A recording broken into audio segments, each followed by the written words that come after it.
Hi guys, welcome back to the debater. Today I'm gonna do a review and a bit of a reaction to the Orville season 3. I've already done season 1 and season 2. Please check that out.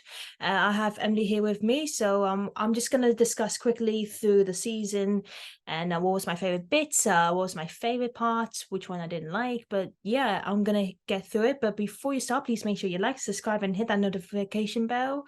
And yeah, I'm gonna get through it. So this season is again as brilliant as the last two, but this one was basically a roller coaster ride because there was some funny parts, there was some emotional, there was like shocks, and there was like a bit of horror. But yeah, it this was really a roller coaster ride for me. So if you remember from season 2, there was like the Kalon fights and everything, and season 3 basically started off with Isaac getting some hatred from the crew because he's a Kalon and his race tried to eliminate the entire life forms. And I could understand why everyone got really angry with him or really pissed off. And there's been a lot of hatred. Like even I think it was one of Claire's sons said like you should just kill yourself or something, and then literally in the middle, he literally just killed his own. I'm like, oh my god. Like, I know in the show they've tackled some serious issues, but I never thought they would come to a topic where they tackle the issue about committing suicide. And that was really shocking. I wouldn't even expect that from Isaac. And I was heartbroken as well, especially Claire, because she was the closest one of all. And yeah, it was a really sad episode. But God, it really it then it gets much more dark, deeper in the next few episodes. But yeah, that one really took me by surprise. But I'm glad Isaac came back to life because as much as I know he say he's not affected or he doesn't really care, he doesn't have emotions. He does have emotions, and you could just tell he does get affected by what people say to him, and that's really sad because no one should say something like that. The second episode is probably my most scariest, darkest episode. So basically, the crew, with the help with the Kree, yeah, they went into the spaceship and then they got back, and one of Claire's oldest friends got affected and suddenly turned into like a spider monster. And most of you probably don't know, I have a huge arachnophobia, so I'm terrified of spiders. And just seeing that half man, half spider thing, it just I literally had to close down my laptop from that view. It was just too scary for me. But I like horror, but nothing with spiders. But that was probably the most scariest episode for me. Skipping to episode 4 is when there's on the Kree planet where Talia is starting her own kind of rebellion for not for the Kree not to be friends with like other species. And then she captures the Orville and she captures Ed, and then Ed somehow escapes with like help of other friendly Kree. And then he gets to this room. I was like, what's going on? And then the biggest bombshell ever. We get to see this child. She looks like a Kree, but she has human skin. I'm like, no, he has a daughter. I'm like, oh, I knew they were they sort of had a relationship in the beginning because she was in disguise, but I was not expecting that at all. That was probably the biggest plot twist ever in the entire show. But oh, it was just a good twist. Like, oh god, so what did that mean? I mean, that probably explain why Talia couldn't kill Ed, but it just brings up the question, what does that mean in the future? Like, what would this child behold? And I think Ed kind of sees himself as a father in a way. Like, I could see Ed being trying to be a good dad. And it was quite sad in the end that he couldn't be with her literally, or he missed a lifeline. Like, I can't remember what's the time gap between season 2 and season 1, because they were together in season 2 and then suddenly he has like a grown child, so it must have been like a couple of years or something, or there's a time Yeah. skip or Or something. maybe Krill's just grow up quicker, maybe. Maybe, but oh, that it was just a harsh but a very good twist as well, definitely. And then we get to episode 5, which becomes much deeper, becomes more emotional, like this season. So it's called A Tale of Two Topaz, sorry, can't pronounce the name right. So it's basically based on Bortus son, Topa, who's having some very identity crisis.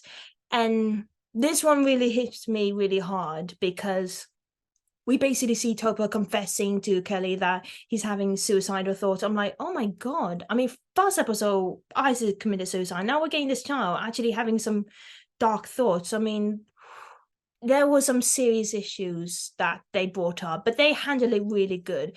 And while they brought in the negative side, or like not negative side, but like the harsh reality of like parents not accepting their kids from transgender, because we do see Topa changing back to her original self as a girl, and then we see Bortis. Like I thought, I didn't know what Bortis was going to do in that episode. Then we see like he's actually trying to help Topa out, and I think that's the first episode I have ever seen him cry.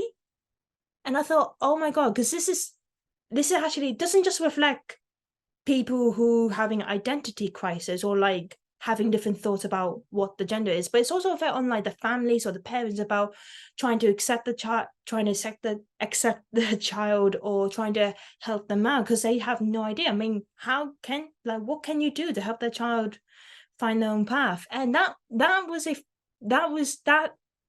that topic was handled really well, and I'm really glad the show did that. It was really sad. The next one is called Twice in a Lifetime, which is basically when Gordon accidentally fall back in time and he meets up with the same girl again from season 2. I think her name was Riley, I think. And he waited for like 3 years for for the author to come back and rescue him. And then after that, he just thought, you know what, I'm gonna start a life. I mean, and then he has a family, and then the author, after 20, what, not 25 years, or maybe 10 years, I think, but definitely years, they find Gordon with his family, and then out of nowhere, Ed and Kelly started shouting at him or being bitch to him. I'm like, what? This guy waited for you. He sent a message and waited and waited. And when he thought there's no hope, he's decided, I'm just going to start a life because I can't waste my life. I get it. They say there was about time travel, about not affecting or not being involved, but I just think if he's already been lost in time, he might as well, because he's part of the time. He could have been part of the timeline, and it was just a frustrating episode to watch, and the ending got worse. Like I actually cried. Like I was like, no, don't you dare! Like I actually cried in this. So Ed and Kelly were trying to still persuade Gordon to come back with them, to abandon his family. And like that was still confusing because I thought Ed was trying to be a bit more sympathetic. I get Kelly was going to be a bit harsh, but I thought Ed was going to be a bit more friendly because he found out he has a kid with Talia. I thought he was going to be more sympathetic with Gordon not having children. And in the end, they decided they're going to go back in time again to get Gordon right after he fell back. And I was crying because I knew if they did that, he would have lost his family. And I just literally cried. I was like, don't you dare. Like, that was really heartbreaking how they did that. That I couldn't understand how you could. And because for me, I've seen a lot of Doctor Who episodes where it was similar. Some of them had like happy endings, but this one, it was just too harsh to watch. And worst thing, at the very end, when they did rescue Gordon from when he fell back in time, like at that, like 5 months maybe, and he was okay with it. He's like, "Gosh, I never imagined myself doing that." I was like, "What? You're not angry? You're not pissed that they took away your family or that they changed the time so your children never exist?" I just couldn't get it. It was too sad and it was too frustrating. I couldn't understand. Oh, but it just tells you that sometimes there's no happy endings for everything, I guess. But it was just too sad because Gordon deserved love in his life. Like he was going to in season 2, sorry, and he had it, and they took it away from him. I'm like, you're not good friends. You just it was just I was on the edge for I really wanted to smack Ed in the face, to be honest, at that time. No, but you don't do that. And next episode is in this one, we actually get to see the flashbacks of Isaac's home planet, where the creators create the Kaon, and we see how they rise up, and I can actually understand why, because like we hear like people who have been enslaved rebel up for their freedom, and that's understandable. And then like besides the flashbacks, we get to see like there's a way for Kalon's getting emotions, and I thought, oh wow, can you do that for Isaac? And he did, and he did it with for Claire, and it was actually quite sweet for one point. And then it turns out it didn't last that long, and but it was quite nice to see the Kalon's like background, like their story, because as much as they did some horrible things in season 2, it was nice just to see like their story. And then we go to episode 8, Midnight Blue, where again this was hard to watch as well, as we see Topa being kidnapped and being tortured alive to reveal the hidden planet for all the female who I forgot that woman. She was a leader for the female what was her species? Athena? Kavina, yeah. So yeah, that was harsh to watch.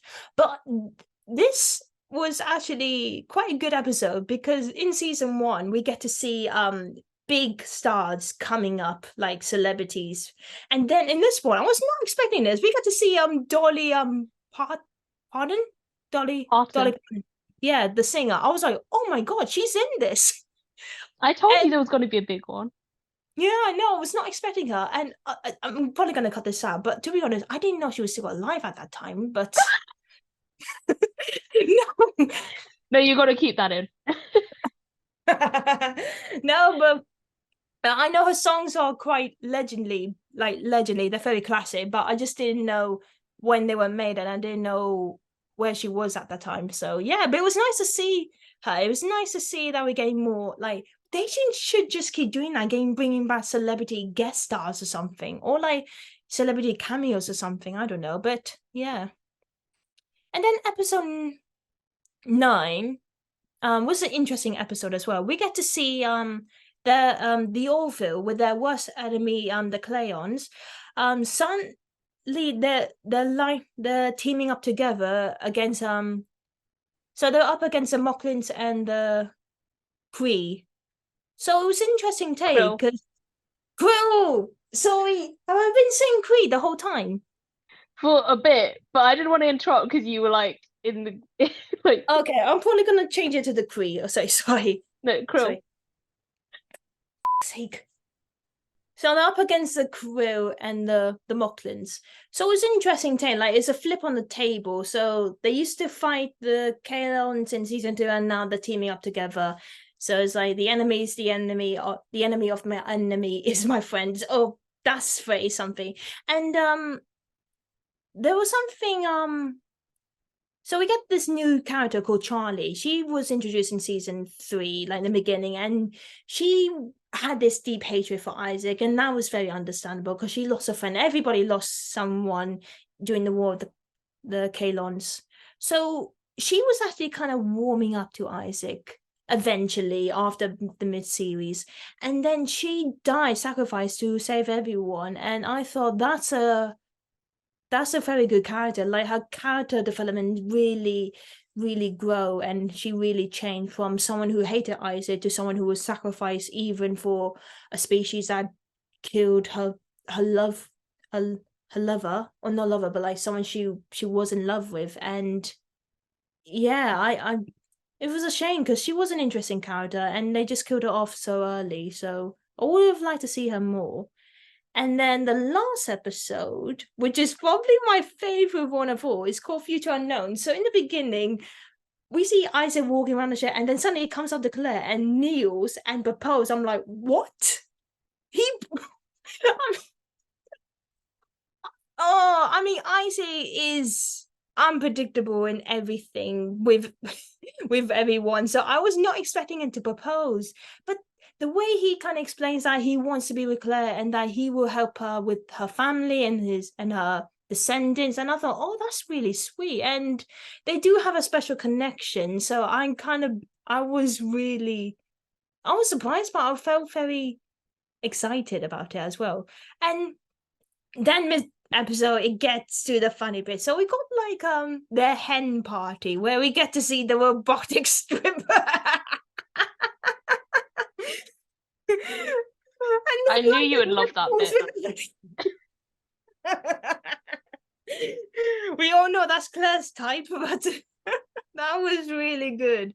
And then we get the stag do with Bortus dressing up as Elvis, which is kind of like a callback to, I can't remember which season, but didn't he say he could sing, but he didn't get a chance to, and now he finally had this chance of Yeah. singing, and that was Yeah. really Was it? good. He was gonna sing Celine Dion, right? My heart will go on. Yeah, Was it that? but oh god, it was good. And then after that, I think Isaac said he made contact with the species, his species, the Kalons, and said, you're all invited because of where he's meant to invite your relatives. And then I was like, oh no, that's not how it works. Like he invited the whole planet. I was like, oh, this is gonna be a mess up. But no, in the end, it was romantic, it was sweet, it was a lovely ending. And we get to see Alara comes back. So I was happy to see her again, which was great. And yeah, it was a lovely ending. And Gordon finally gets to do his kind of best man speech, which was great as well. And yeah, that was season 3. So again, it's been a roller coaster. There's been like some drama, there's been some laughs, there's been some cries, and been some shocks. I mean, ooh. And again, the whole season has tackled a lot of serious issues, but they kind of represent that really well in the show, how it's been handled, how people how people face them and how people can tackle them. But yeah, it's been really good. I love this season as well as the others.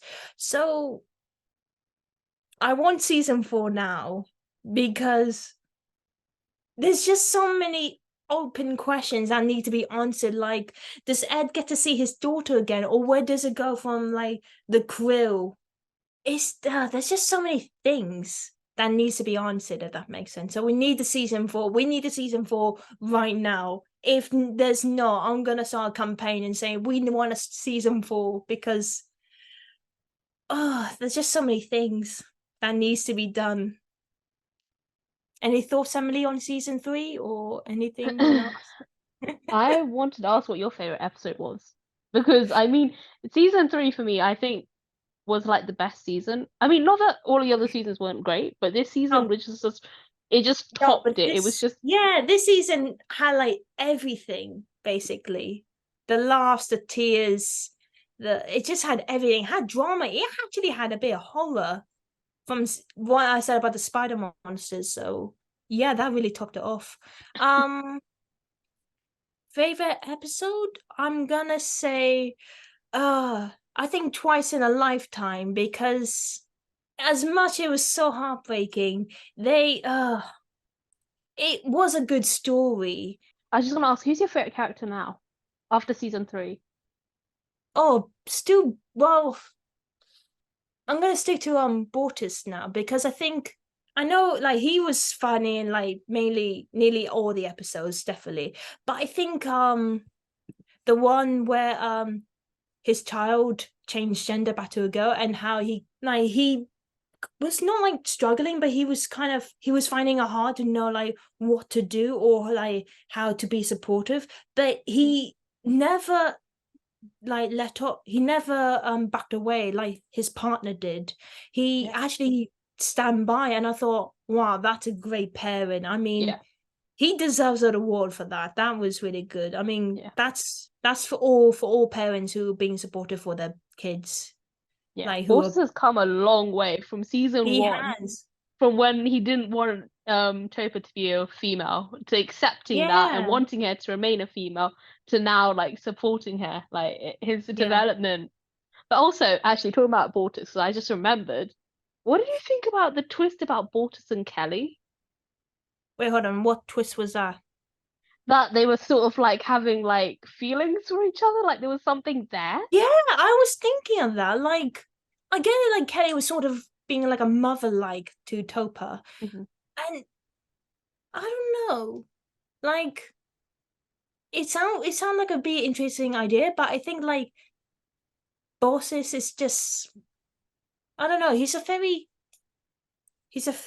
like straight, not straight, not straight guy, but like he's doesn't he's not trying to be humorous. He's always like very professional all the time, Hmm. and he doesn't look like he can be a romantic guy or like something. I'm not trying to be rude. I just it's just Well, hard. did you think Isaac would be romantic when you first saw him? No, no. Well, no, Sana. I think Isaac could try, but to be honest, I just for me, Borters like I like in that episode. I told you like I think that's the first time I ever seen him cry. I don't think we've seen him like show like kind of like other emotions besides like we could tell if he's angry or very professional. I don't think he's like can laugh or he can smile or something. I mean, we can know he's happy, but not like something that expresses a lot of emotions. That's the word. He doesn't express a lot of emotions compared to Kelly. While she does act professional, she does like to have a good time as well. So I think they're better off sticking as friends, to be Yeah, honest. same here. Also, speaking of couples, I realized there was some funny moments like in that same episode, Twice in a Lifetime, we get to see John and Tala. So yeah, it was interesting to see John and Tala like being a couple together. I was quite curious what happens if her species dates a human species. So, and we get to see that like every time they. So, Emily, if there was a season 4 coming out, Hmm. what would you have like? What would you like to see, or what would you like to I come? hope they follow the same stuff that they've been doing, like, going like talking about serious stuff and but also keeping it light, but not Mm, taking away from the seriousness of it. yeah, But I don't know, what would I like to see? I don't mind as long as it comes back. I don't not fussed about anything else. I just as long as it comes back, it's honestly such a good show. It's like mm. episode 8, the one with Topa, and like the end, like when Bortus is talking to the council, and then when Bortus's partner comes back, like that whole episode Yeah, that was was really it sweet. was it was so much, but it was so good, and that is what I want to see more of, because this show just Yeah, like most shows, they sort of like, they just have one or two main characters and they really focus on them. But this show doesn't really yeah, just have one or two. Like every single episode has like someone at the center of it. Like you've even got Topa, who at the beginning of the show you wouldn't think would have been the main character, but in that episode she became the yeah, main character. yeah. So yeah, I I would don't like care to about see what happens. So no, but it's interesting because in season 2, Topper didn't get much attention. Only get like one episode he did what when he was a boy, and then in season 3 she got like 2 episodes, like main focus, which is good. It would be nice if we get more attention, or we could get to see the kids group up together and become their own like mini Oldfield team or something. I don't know. A few things that I would like to in season 4 is get Gordon some love interest because he deserves it. He had some and then suddenly taken away. I mean, what the hell is that show doing? What the hell is the universe telling him? So get he needs some love. I would like to see Ed trying to get in contact more with, or trying to get in contact with his daughter, because I feel like she's like that was a big, big plot that needs to be unraveled, and they need to explore more in that. What they're gonna do for Kelly? She's been all right in this season. Like she has, besides episode 6, she hasn't made me feel really bad or hatred towards her. Anyway, but I'm just saying. So no, I don't know. Maybe she could. Maybe they need to find another story that involves with her. Something. Maybe another love interest or something. But yeah, I think yeah, so that's my review on season 3, guys. Thanks again for watching and thanks again for listening. Don't forget to check out season 1 and season 2 review or reaction, sorry, I don't know, but yeah, check them out as well. Before you leave, please make sure you like, subscribe and hit that notification bell. Yeah, and leave a comment down below on your thoughts on season 3. What was your favorite parts? Which